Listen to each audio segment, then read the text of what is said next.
Morning છોકરાઓ. Good morning sir.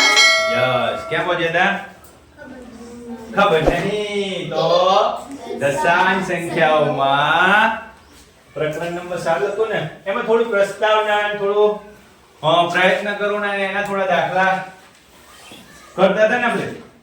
દશાંશ સંખ્યા એટલે શું એ બધું શીખ્યા. હવે આપણે સરવાળો છે અને બાદબાકી, એટલે કે હવે જે પ્રયત્ન કરવો આવશે એમાં સરવાળો અને બાદબાકી કરીશું. બરોબર? મનો આ ધ્યાન રાખ. દશાંશ સંખ્યાઓનો સરવાળો કરીએ. ચલો 0.35 અને 0.42 નો સરવાળો કરો તો તમને આવું પોઈન્ટ દેખાય ને વચ્ચે ટપકા દેખાય એટલે તમને બીક લાગે ને. આમ લખેલું છે,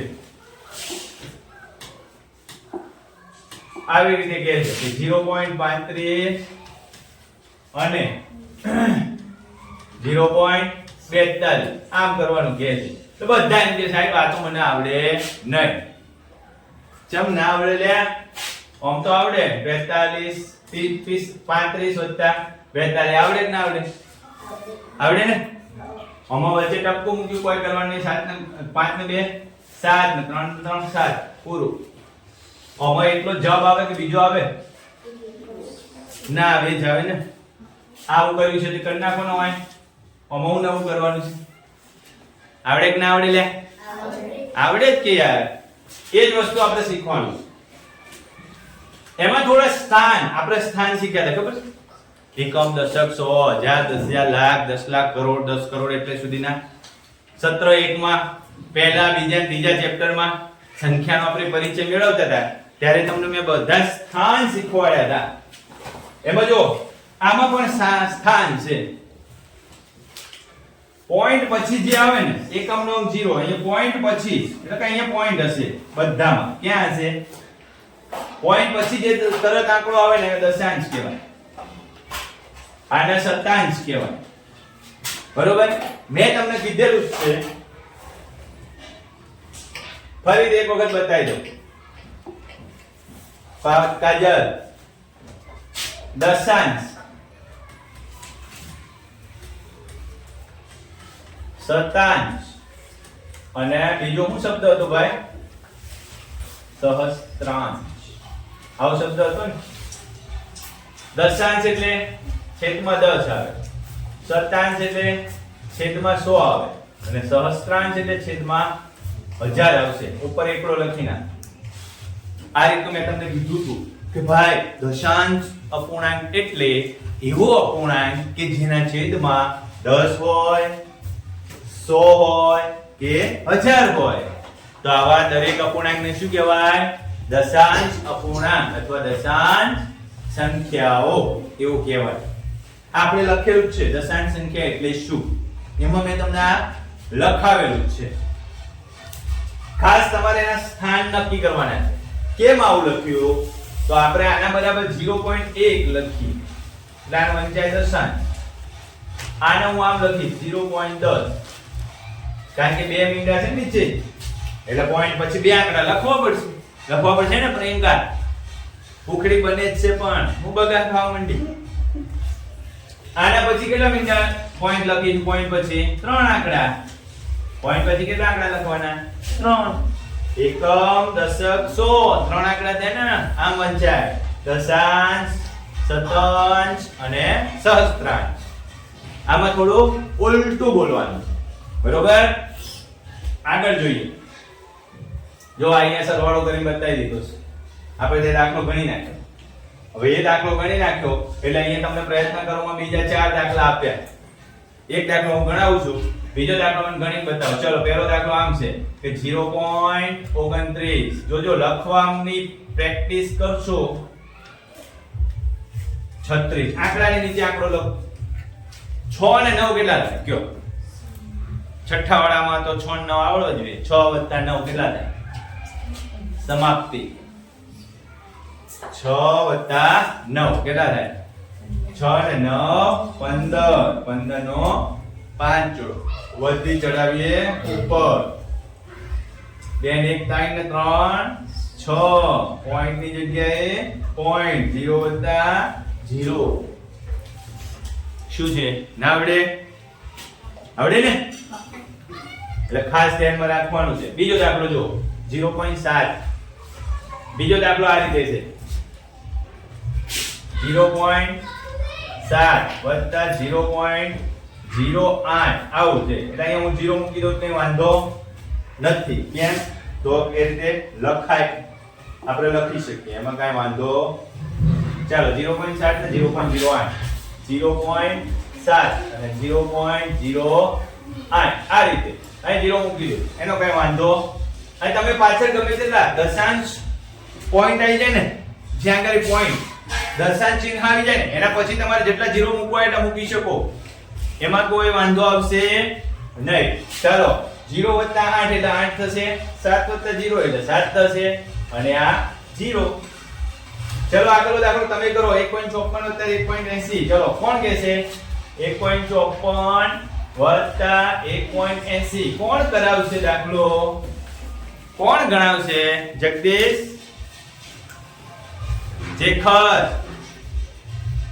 નવીન રાજુ કે હેતલ હાલો કયો મને 4 માં કેટલા ઉમેરું 0 4 માં 0 ઉમેરીએ કેટલા થાય 7 તો પછી આવડે છે યાર બોલો ને એમાં હું ગભરાવાની જરૂર છે ચાલો 5 માં કેટલા ઉમેરું 8 તો કેટલા થાય 13 સરસ 13 નો તગડો વધી 1 1 + 1 + 1 કેટલા થાય 3 અહીં મૂકી દો 3 પછી જોવાના લાઈનમાં 2 પોઈન્ટ છે અહીંયા પોઈન્ટ મૂકી દો થઈ ગયો જવાબ 3.54 થઈ ગયો જગદીશ આમાં શું પ્રોબ્લેમ છે વિમલ કેમ રડે છે જો પછી આગળ 2.66 અને 1.85 હજી ગણો જો 2.66 1.85 સરવાળો કરવાનો કહે છે કરો કોનો સરવાળો કરીશ પહેલા પાંચે પોઈન્ટ પણ ભૂલી જાઓ ચિંતા કરો નહીં આવું જ વિચારો કે 266 લખ્યા છે સાહેબે અને 185 લખ્યા છે બીજું કાંઈ લખેલું નથી એવું તમે આવું જ વિચારો કાંઈ બીજું વિચારશો નહીં નવીન ભાઈ ચાલો 6 માં 5 ઉમેરો કેટલા થાય વેરી ગુડ 11 નો એકલો ઉપર એક બીજી વધી 6 ને 8 14 ને 15 નો પાંચડો વધી 1 2 ને 3 ને 1 કેટલા થાય 4 આ બંને પોઈન્ટ ની નીચે પોઈન્ટ શું વંચાશે 4.51 સમજાય છે પ્રિયંકા બેન જો વેરી નાની પ્રિયંકા તો ખુશ થઈ ગઈ તો હશે છે એને તો આવડી જાય છે ચાલો આ ગણી નાખ ના ગણાય તો ચિંતા ના કરશો ચલો ઉદાહરણ નંબર બીજું તમને ઉદાહરણ એટલા માટે ગણાવું છું કે ક્યારેક પરીક્ષામાં ઉદાહરણના દાખલા પણ લઈ લે અને ઘણી વખત લે છે ત્યારે આપણે વિચારતા રહીએ કે આ દાખલા ગણ્યા નથી ક્યાંથી આવી ગયા તો આપણે બુક્સની અંદરથી જ પરીક્ષામાં પૂછાય છે ધરતીબેન ચલો શું લખેલું છે રકમ કોણ વાંચશે જોરથી વાંચતા કોને આવડે છે શેખર રાજુ હેતલ રકમ વાંચવાની છે લતાએ એક પેન ખરીદવા રૂપિયા 9.50 અને એક પેન્સિલ ખરીદવા માટે રૂપિયા 2.50 ખર્ચ્યા તો તેણે કુલ શું સમજાવો ભાઈ કુલ ક્યારે થાય બંને ભેગું કરો બંને જેટલા પૈસા વાપરે બંને પૈસાના ભેગું કરવાનું પહેલા એને શું ખરીદ્યું ભાઈ એક પેન ખરીદી શું ખરીદ્યું પેન બીજું શું ખરીદ્યું ભાઈ પેન્સિલ પેન કેટલા રૂપિયામાં ખરીદી તો આપણે લખીશું રૂપિયા 9.50. ચલો હિસાબ કરવાનો છે. હિસાબ તો બધાને આવડવું જોઈએ ભાઈ.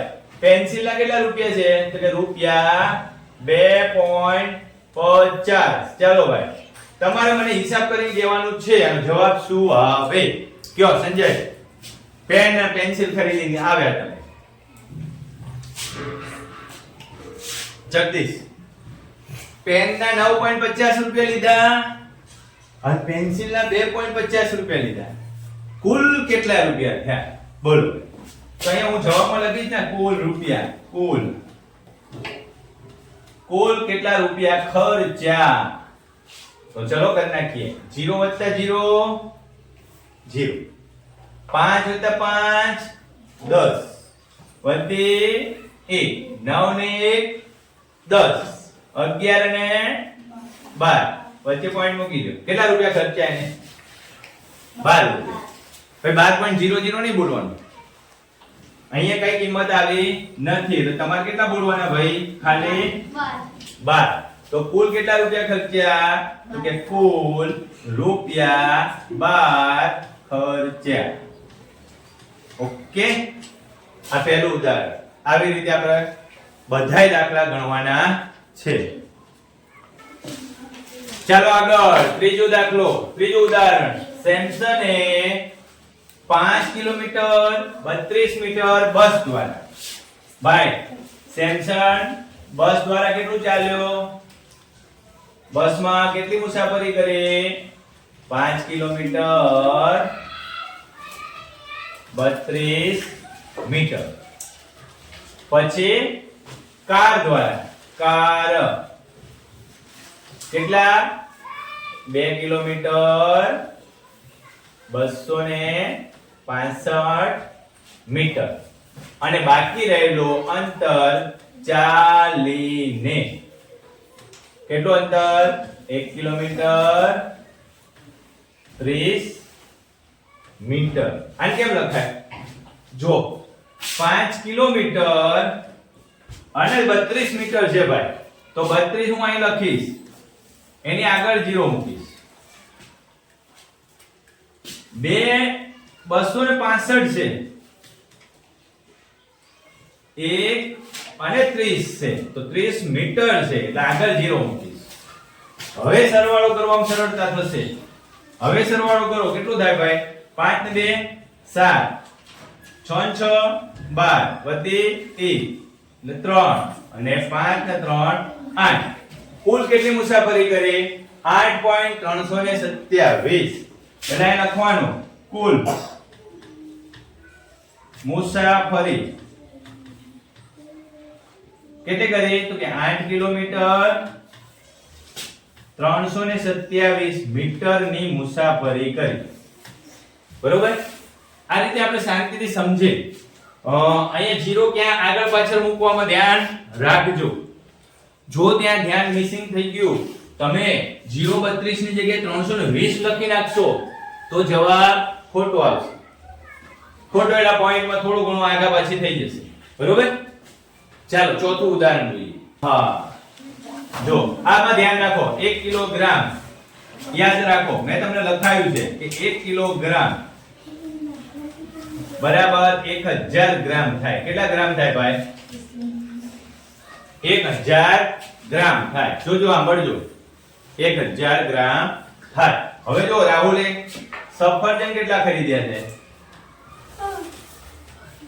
રાહુલે સફરજન ખરીદ્યા છે 4 કિલોગ્રામ અને 90 ગ્રામ છે ભાઈ. જોજો હો, એ ધ્યાન રાખજો ખાસ. નવીન 90 ગ્રામ છે, 900 ગ્રામ નથી. એટલે પાછળ મીંડું નથી મૂકવાનું ભાઈ. દ્રાક્ષ કેટલી ખરીદી? 2 કિલોગ્રામ અને 60 ગ્રામ છે. પછી કેરીઓ, એને કેરીઓ કેટલી ખરીદી છે? 5 કિલોગ્રામ અને 300 ગ્રામ. કેટલી ખરીદી ભાઈ? 5 કિલોગ્રામ અને 300. જો અહીંયા 300 છે એટલે એમાં તમારે આમ લખવાનું 5.300. એમાં કઈ જરૂર નથી. અહીંયા ધ્યાન રાખવાનું છે 4.90 ગ્રામ છે એટલે આગળ 0 મૂકવાનો. ક્યાં 0 મૂકવાનો? આગળ. 100 નું સ્થાન ખાલી છે એટલે 2 પોઈન્ટ આ 100 નું સ્થાન ખાલી છે, સોરી દશક નું સ્થાન ખાલી છે. બરોબર. ચાલો હવે સરવાળો કરો. હવે સરળતાથી થશે 0 9 ને 6 15 નો પાંચડો વધે 1 3 ને 4. હવે 4 ને 5 9 ને 2 11. કેટલા થયા? 11. તો કુલ ખરીદેલ ફળોનું વજન, કુલ